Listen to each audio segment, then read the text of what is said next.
What's the story, Morning Glory? What's the word, Hummingbird? Thank you so much for clicking on my channel and for joining me for this review of Life After Lockup Season 5, Episode 17. Y'all, let's get started with Joy and Red.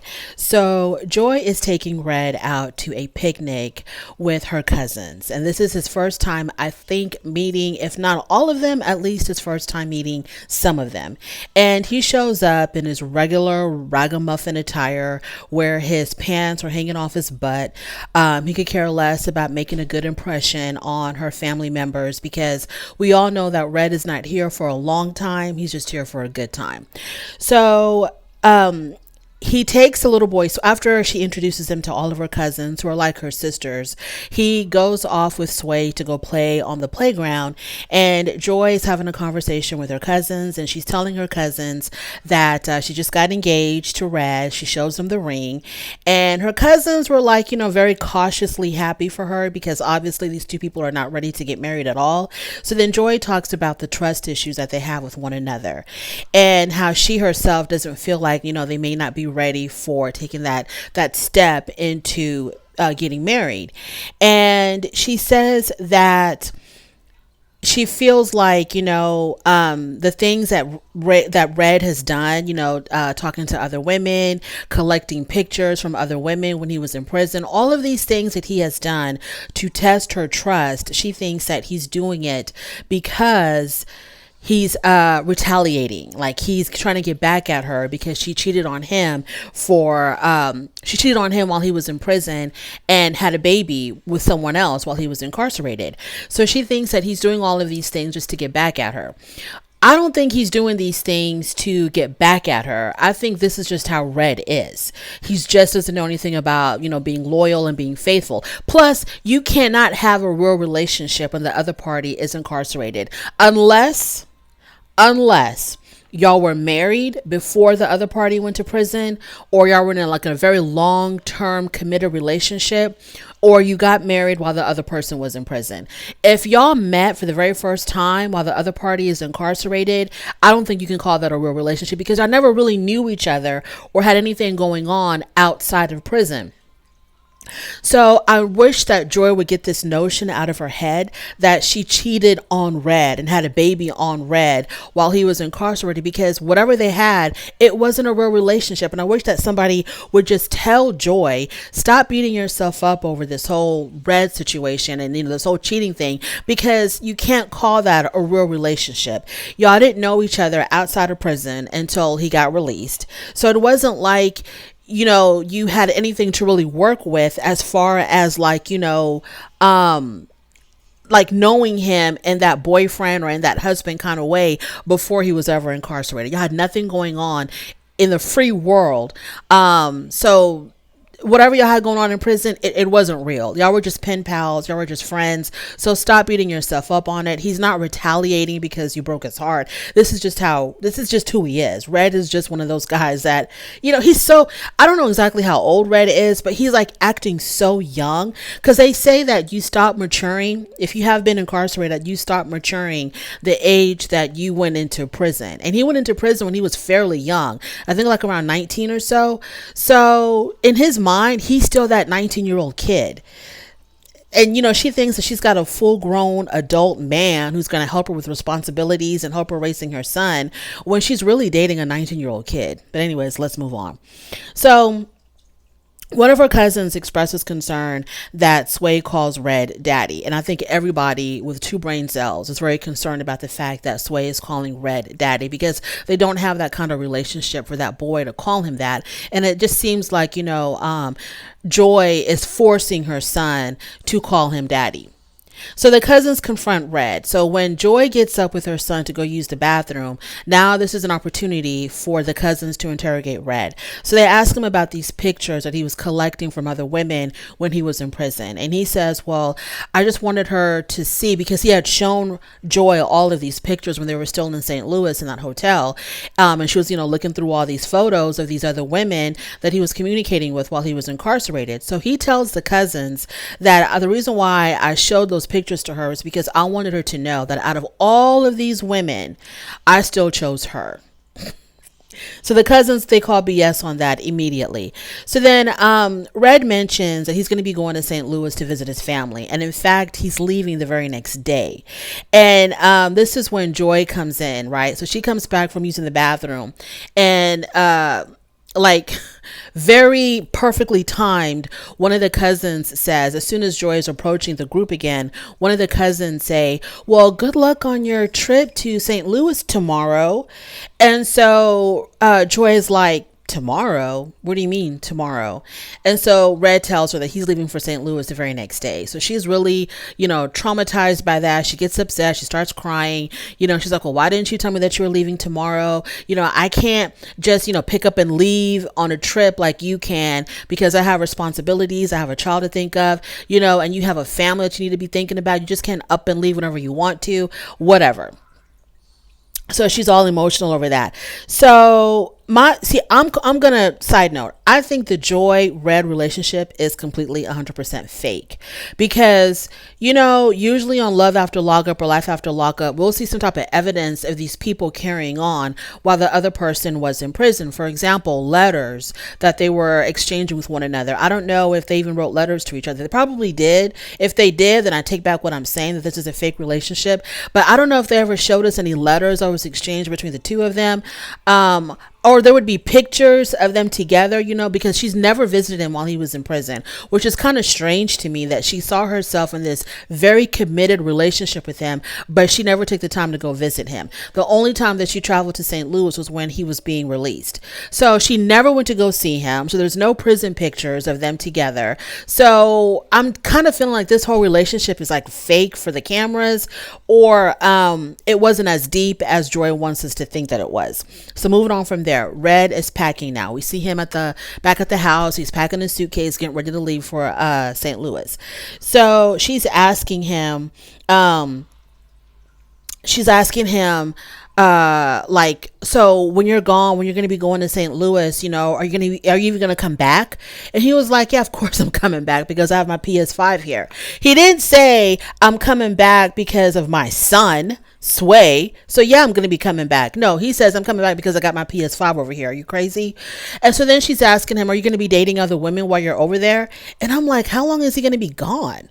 I thought he was going to be gone for like a day or two, like a little quick turnaround trip, go see his family, hang out for a little bit, and then come right back home. So when she says, are you going to be dating anybody while you're over there? I'm like, how long is he going to be gone, girl? So I don't know what's going on between Red and Joy. I don't know. Anyways. So then then Joy says, do you have anything else that you're hiding from me? Because I need to know now, because I don't want to waste my time. And if you're hiding anything from me, let me know now, because you might as well just stay in St. Louis. Don't even bother coming back. Are you hiding anything else from me? And very defensively, Red is like, no, I'm not hiding nothing from you. And then right after that, they show us his confessional where he's telling the producers, yeah, I'm hiding something from Red. Of course I'm hiding something from Joy. He's like, yeah, of course I'm hiding something from her, which is, his little fling with his so-called BFF. I think her name was Julie. I think that's what has been like eating up at him, and he feels like he's gonna have to confess this at some point or another. Anyways, let's move on to Chevelle and Quaylin. So Quaylin is out with his mom and Maila, I think her name is, Chevelle's little girl. He's with his mom and Maila, and he tells his mom that he's thinking about adopting Maila. And so his mom wants him to be very, very careful and to think through it extremely hard before he makes that final decision to even adopt Maila. The next time that we see Chevelle and Quaylin, they're at the attorney's office because they want to get more information on the process of Quaylin adopting Maila. So the first thing that the attorney wanted to know was, is her father even around, her biological father? And the mother says, Chevelle says, well, yeah, he is. He doesn't really come around. He doesn't see her, but he pays child support like now and then whenever he feels like it. He'll send some money. But I have primary custody. I have full custody of her. So then the attorney asks, is there a court order that gave you custody? And she says, yes, I have a child support order. So if she has a child support order, that means that there was an order that has established him as the father of the child, or he signed the birth certificate. Either way, Maila's biological father has parental rights, right? So in order for Quaylen to adopt Maila, the biological father is going to have to voluntarily terminate or relinquish his rights to Maila. So that becomes the big issue now. Is he going to be willing to do it voluntarily? And I think Chevelle said that no, I don't think he's going to want to do it voluntarily. And even Quaylen said once he finds out that I'm trying to adopt his daughter, then he's going to try to put up a fight and try to be like father of the year by trying to come around and trying to see the little girl and do all this stuff, because he's going to feel like, okay, they're trying to take something away from me, but I'm not going to make it that easy for them. Whether or not he really wants to be involved with Maila is questionable, but he might just put up this front just because of the fact that he doesn't want these two people making that decision for him. So the attorney says, well, if he's not going to want to give up his rights voluntarily, then you're going to have to prove to the court that his rights should be terminated. So that's going to be the battle.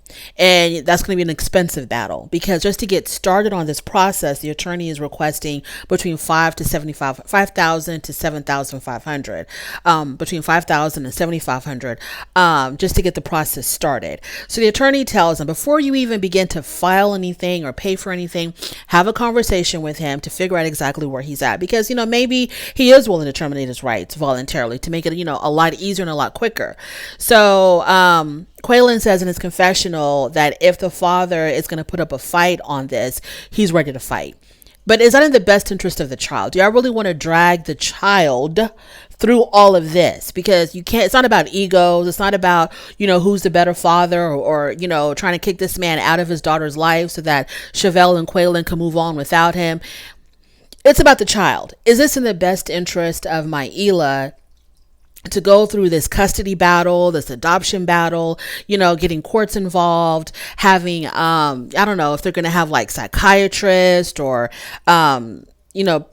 professionals to come in to question the little girl to see, what does she want? And so, they need to think about, is this in the best interest of the child? I don't know why Quaylen can't be happy just being a great bonus dad. The child knows where the love is coming from. She understands the people that really care for her. Do you really need to put it on paper? Especially if the father is going to want to put up a fight. Why can't you just be happy being, a stepdad or a bonus dad? So then the attorney also tells them, because of your history, your criminal record, they might use that against you. So they're going to be all up in your business, digging into your past to try to prove why you should not adopt this child, or why you adopting this child is not going to be in the best interest of the child. So to me, I think it's kind of unnecessary. I think that they really should, he should just be happy being a bonus dad. And let's just move on from there. Melissa and Louie. So Louie and Donna, they've arrived in New Jersey, and Melissa moved into a much bigger apartment. And the reason why she did this is because she's banking on Louie getting a job to help her out financially. So Louie tells Melissa that he wants to get a job as a personal trainer, and Melissa's like, hell no. She wants him to get a job as a truck driver. In fact, she has an interview already set up for him to be a truck driver, or to get a CDL or whatever. So Louie's like, I want to do that. I don't want to be on the road all the time. I want to be a personal trainer. So Melissa, obviously, she's like extremely insecure, right? So she doesn't want him to be a personal trainer because she doesn't want him training, these attractive young women. She says, if you're going to be a personal trainer, your clients have to be 65 and up. It's just stupid. Okay, the whole thing is just really stupid. Her insecurity is stupid. So like I said before in my last review, Louie is in a tough situation. I don't know if he likes this or if he has a problem with the fact that on one hand his mom is controlling, on the other hand Melissa is extremely controlling as well. How are you going to tell somebody what kind of job they're going to have and then set up an interview for them, and you haven't even discussed this with them yet? But Louie seems like the kind of guy that he just wants to keep the peace, and he's not going to put up a fight. He'll just do whatever these women tell him to do. So the next morning,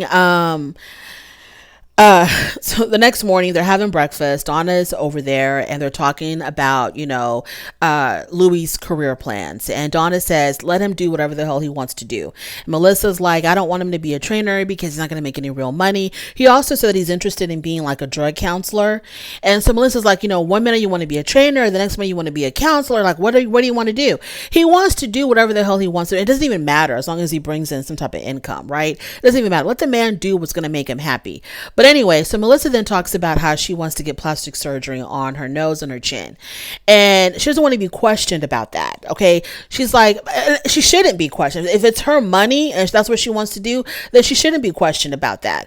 And so Louie's kind of like, are you sure you want to do this? What if I don't find you attractive anymore after your plastic surgery, or you become addicted to plastic surgery? She's like, I don't care about any of that. I want to do this because it's going to make me happy.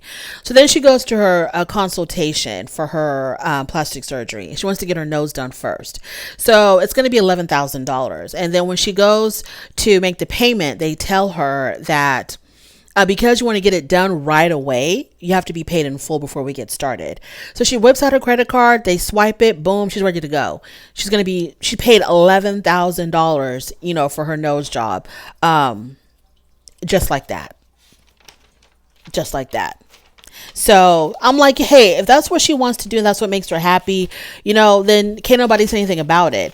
But I don't know. I mean, if you have other responsibilities, if you have like other priorities, I don't know, maybe she should have kind of consulted with Louie about it more. But if she's paying for everything and it's her money and she's taking care of him, she can do whatever the hell she wants to do. Moving on to Britney and Krock. So Britney is out with her best friend Shayla, and she announces to Shayla that she is now engaged to Krock, and Britney asks her to be the maid of honor. Of course, her best friend says yes. Shayla then encourages Britney to talk to her mom because Shayla thinks that it's important for Britney's parents to be there at the wedding. And Britney is kind of like, I've done all I could. They know what it is. I've already told them about Krock, that Krock is trans and they're not having that. I don't know what else I'm going to do. I'm exhausted. I've reached the end of my rope about this. So the ball is in their court. If they want to show up, fine. If they don't, fine. So Shayla is still kind of like, no, you need to talk to your mom about it, blah, blah, blah. And so then Shayla suggests, have you talked to your grandmother to talk to your mom? And she's like, of course. My grandmother tells me all the time how she's having these conversations with my mother to try to help my mother come around, but my mother is like stubborn. She refuses. So then Shayla suggests, her visiting her grandmother because it's been a while since she's actually seen her grandmother. And so then Britney says something about, well, I don't know because Krock and, his brother is back on drugs and we got to be there for him. And their friend is like, Britney, are you crazy? No, don't worry about Krock and his family. You worry about you and yours first. So the next time that we see them, they're on their way to go see Britney's grandmother. And so as they're driving, Krock is really worried about his mom, worried about his brother, if the brother is giving the mom a hard time. So kind of like as if he's implying maybe this wasn't the right time to go see her grandmother because he's got like a whole crisis going on in his own home with his brother and his mom. So Britney kind of was like noticing, the tension in Krock. And so she was like, so, or what are you trying to say? Are you trying to say that we shouldn't go see my grandmother? I have a family too. Ever since you've been out or since we've been out of prison or whatever, I haven't seen my family, I haven't seen my grandmother. We're always around your family. And so Krock, of course, gets kind of defensive and like, well, so what do you want me to do? You want me to not worry about my mom? You want me to not care about my mom? And so Britney's like, no, I'm not saying that. Then they pull over, then they switch. Now Britney's driving because she thinks that, Krock is too preoccupied with his family to be driving correctly or whatever. So then they switch. So then he tells her to pull off on the side of the road because he wants to call his mom and check on his brother. It's just like a whole lot. There's a whole lot going on. Okay, I don't know what's going on here. So at the end of the day, though, after Krock has talked to his brother and I guess confirms that his brother is okay, he's feeling better now, and it took the edge off, and so him and Britney are good again. These people argue way too much over the littlest things. I'm not even sure what they were arguing about. Like, I really wasn't. Are they trying to like prove whose family is more of a priority than the other? I don't know what was going on. That to me was like just a whole bunch of nothing. Moving on to Chance and Taylor.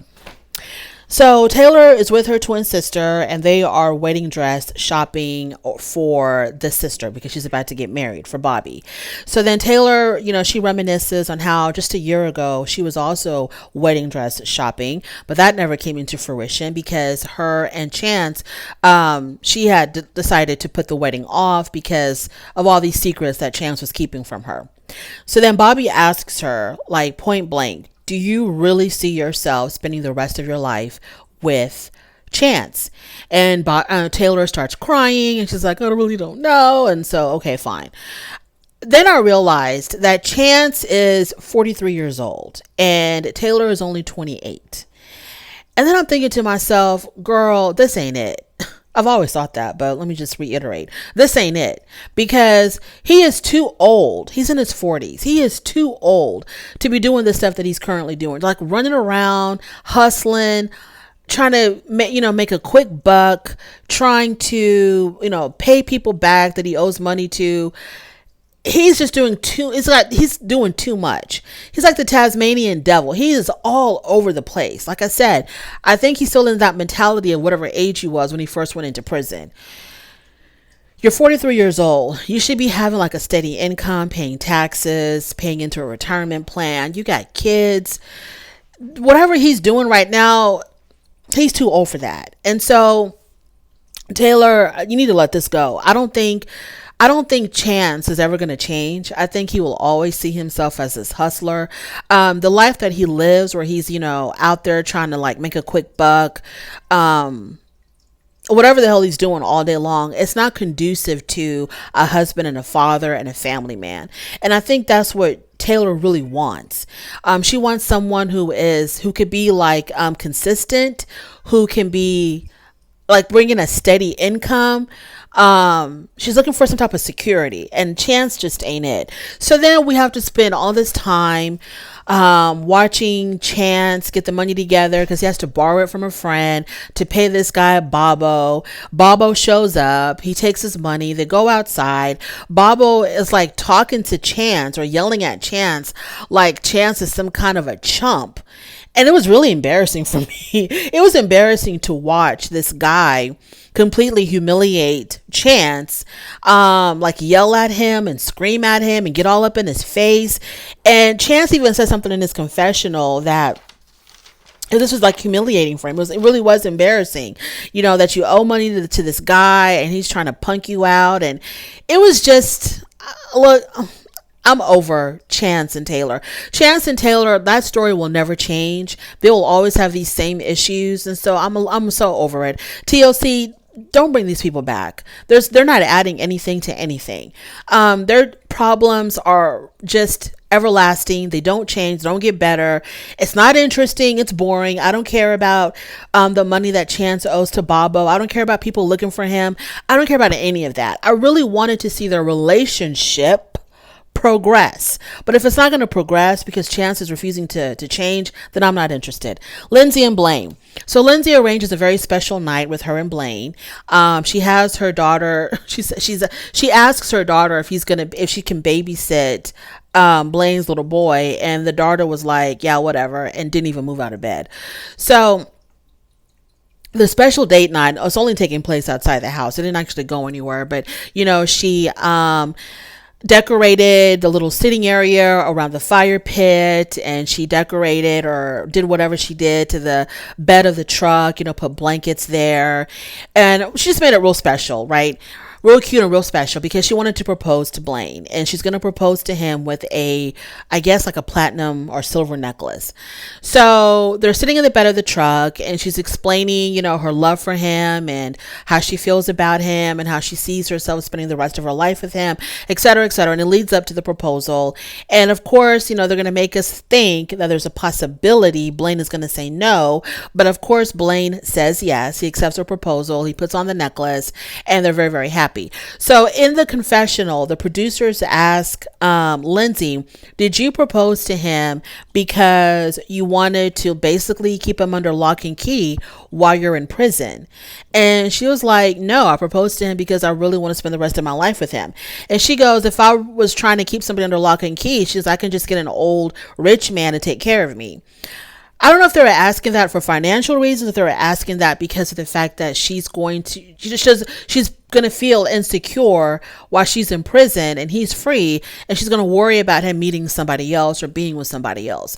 And this is the reason why she probably proposed to him, that, you know, she wanted to make sure that he wasn't going to be with anybody else while she's in prison. But we all know that Lindsay's not going to go to prison, and if she ends up doing time, y'all, it's not going to be no 40 years for sure. She'll probably be like maybe 2 or 3 years, maybe a year at the most, and then she'll be out, if she even goes to prison, which I don't even think she will. So Blaine accepted her proposal. Now they're engaged, and that's the end of that. I hope everybody enjoyed their holidays. I hope that you all have a very happy, wonderful, safe new year.